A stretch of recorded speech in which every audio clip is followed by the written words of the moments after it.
Today we have a new manga to talk about, and I wanted to go ahead and get on this early because a lot of new manga have come out recently and I've been slacking on making content for them. I read most, if not all of the new big things, but I've just not been talking to you guys about it, and I'm sorry for that. This time we got something really cool though. It's called Galaxias. It's written by Hadasaka Ao, and it is the newest manga in Weekly Shonen magazine. Looks like it's taking Eden Zero's place now that that's concluded as of a week or two ago. And so yeah, man, this first chapter was a lot of fun. This video will mostly contain spoilers and talk about the first chapter. I'll just go over, what happened in the first chapter, say a few words now before really diving in. But basically, this is like a fun new adventure manga for anyone who enjoys stuff like One Piece or Hunter x Hunter, and maybe you're like me and have just been missing that sense of wonder and adventure lately. It feels like it's been a while since I just sat back and read something that wasn't super focused in one, center location like Jujutsu Kaisen or maybe My Hero that pretty much just spends all of their time in one region. So if you're like me, definitely go ahead and give this a read and come back, because as of now, I'll be getting into spoilers for chapter 1.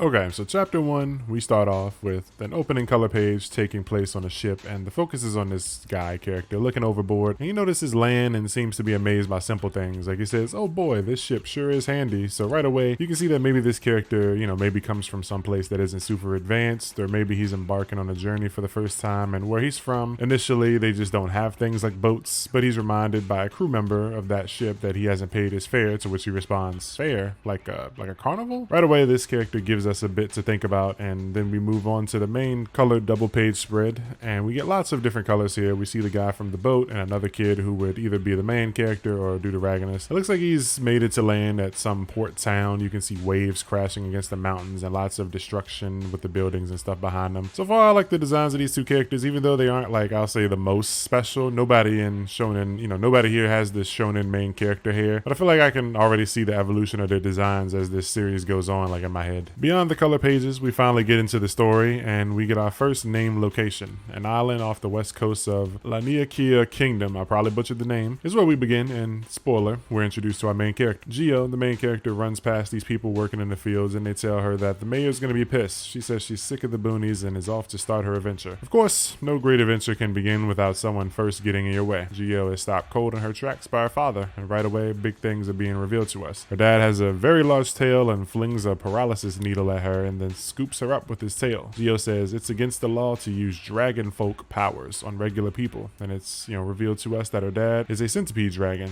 and so this world has a bit of a power system established already, but the main character looks to be just a regular person. From the looks of it, Gio has been butting heads with her dad for a while now because he says he's tired of telling her she's not allowed to leave the island. You'll work, have kids, and die here on this island. And her dad stuffs her in a barrel. Gio's dad's name is Haley, and he used to be a soldier on the mainland, so the town folk tell her to give up because she'll never beat him. But Gio yearns for adventure. Knowing that the world is so big, she wishes to go out and see it. Her dad comments on how that's stupid and how the world's tallest peaks have already been climbed, all the mysterious texts have already been translated, and things like that. There are no more adventures left to be had in this world. And that's because of the great legendary adventurer named Yuri Holst, who spent decades traveling all over the world in search of the unknown. Gio admires this great adventurer, but her dad hates him. He seems to be very strict and by the book, and maybe this world made him that way, but he says he hates anyone who neglects reality to talk about dreams and romance. After getting an earful, Gio goes fishing to blow off some steam and thinks about her overprotective dad, wondering if her whole life will truly just be spent on this island starved of excitement. While not paying attention, her fishing rod snags something big, and when she reels it in, it turns out to not be a fish, but a person. What am I supposed to say in times like this? Is anything biting today? The guy says with a fishing hook in his mouth. Gio saves the strange man, who also happens to be the man from the boat earlier, and the color page, and he says he's been swimming since this morning. He thanks Gio, but struggles to get her name right, calling her Jiro and Nemo, and then he bows his head to the ground, saying he heard that it's a rule to do that kind of thing in this world. Gio just comes out and asks him, you don't know anything, do you? We finally get to the bottom of why this guy is so weird. He tells her that he can't remember anything. He has amnesia and he doesn't know anything. He boarded that ship earlier and he didn't even know he was supposed to pay, and he was tossed overboard because he didn't have any money. Gio brings the man back to her secret base, a lighthouse built by the government years ago that doesn't get used, and she's surprised by how much joy it brings him him to see new things and sees that he actually records his findings in a journal. He says it's hard to get by not knowing so many things in his life, so he compiles it in his book and he takes it very seriously. We can see that on day 375 he found a new town, which I'm guessing is the town that he's in now, and he saw a turtle for the first time. Geo can't help but feel jealous as the man gets to travel the world and see all new things and have all new experiences while she's been sheltered on this island, but she shakes off the negative feelings when she sees him flip through the pages, and on day 47 she sees that he learns how to read and he finds this world interesting. It reminds her of her younger self and how she's always wanted to see the world. While all this is going on, a visitor arrives at her island, and right away, from the tiny bit of him that we can see, the guy gives off either an air of nobility or government official energy. He says he's looking for someone, possibly this weird amnesiac. Geo gives the amnesia guy some canned goods and he tries to bite through the jar. The way it's drawn is like the painting of Saturn devouring his son, and that caught me off guard. I was not expecting that. Geo tells him how she's always dreamed of leaving the island, but her dad's prevented her from doing so, and she thinks that her dad hates the thought of her leaving the island because him and the other villagers surrendered their youth to create this island, and that she can't disobey him. The man stops her from sulking and gives her inspiring words that reignites her passion again that was temporarily brought down. After that, we see her dad talking with one of those villagers for a little while, who thinks Haley should just let her go and that they'll be fine as far as the workload goes, and he tells the villager that it's not about work. There's no way a mayor's daughter can just leave her village, and he talks about human value and how it's determined. Geo sees her new friend off as he says he's going back to head out to sea. She gives him a buoy to make his travel across the sea a little easier, and we can see he doesn't know what the hell to do with that. Geo also gives him a name here because he didn't have one, and so Nereid is the name she gives him, named after the hero from her favorite book, a character that got cursed by a witch and forgot his way home, and he traveled the world looking for his family. A perfect name for the man now known as Nereid, and he loves it, saying let's meet up again one day. Now that Nereid's gone, Geo slaps herself to give herself some confidence for the tough conversation with Dad that's around the corner, and she runs into him in the dark, but you can't see him very well. As Geo is prepared to say things like she's leaving, her dad cuts her off, saying permission granted, you can leave, you're free to go. Leave the country and go as far from this place as you can and live quietly. Geo doesn't understand, and her father's face slowly becomes more visible. He's been severely wounded, blood dripping from his mouth with bones shooting out of his face and side of his body. The noble looking visitor from before is here. He's found who he's came for. He introduces himself as Yerks, a member of the government's Dragon Knights, and he says he's going to execute Geo for treason. He drops the big plot twist on her, revealing that she is the daughter of Yuri Holst, the greatest adventurer ever, and he reveals more about Hallie and his connection with her father, and suddenly those pieces start to come together for Geo. As her life is now in grave danger, she finally understands why her dad never wanted her to leave, and that he wasn't just a sour old man. He actually gave up his life to spend on this island protecting her for as long as possible. Yerks has come to kill her because her father committed one of the greatest sins, and anyone connected to him has to be killed. Haley tries to protect her, but he's no match for Yerks, and Geo protects him. The two manage to get away for a moment, and all the feelings come crashing down as Geo cries now that she knows the truth and can't believe the man that she's called her father for 10 years isn't truly her father. Yerks, however, is hot on their trail and stops them with a cage of earth, revealing that he too is a dragon, a scale dragon that is, that can manipulate any matter he touches, even so far as to being able to manipulate a person's bones or teeth. As things continue to get worse, Geo has a concussion, and she now thinks about how she always thought that her dad just kept her there because he was jealous of her dreams and she resented him for it. She realizes her father had his own life stolen for this noble cause, and that he never spoke of it all this time, and how foolish and ungrateful she had been this whole time. Fading out on the floor, she's woken up by visions of her past self where she wanted to see things like volcanoes and the like outside of the island. She snaps out of it and immediately jumps into action, firing a rifle at Yerks, the scale dragon. Luckily, his reflexes are good. Luckily for him, that is. He's able to block the bullets, and her dad yells at her to run, but she has a better idea, telling them to stop telling me how to live. She says she won't leave her dad behind or get killed. I'm not gonna listen to any of them, and I'll trample over everything in my way. Real powerful stuff from the main character. So far, I'm really feeling it. She arrests Yerks, who thinks she's a fool. Someone with a gun only has one option normally, is what he's thinking, which is, to shoot. But she's a crafty one. When she gets close enough, she spits out a bullet and uses the rifle like a bat to smack it in his face and make it explode. Yerks underestimated her, and then he's caught by the dingy special, a kick to the nuts. Geo tells her dad that she's leaving, but Yerks isn't down for good, of course because she didn't kill him. But before he's able to do anything, Nereid comes back to save the day. He poops all over Yerks in combat, speed blitzing out of a cage made by Yerks and revealing that he too is a dragon with an extremely long tail. A very fire double page spread, by the way. Yerks tries to get through to him, but Nereid is a simple guy. All that talking and thinking stuff isn't gonna do much right now. You hurt his friend, and you gotta pay. Yerks is blown away, getting completely outclassed in combat, and Nereid asks Geo to come on an adventure with him. He heard the truth about Geo being Yuri Holst's daughter, and it turns out he's also searching for Yuri. So for him,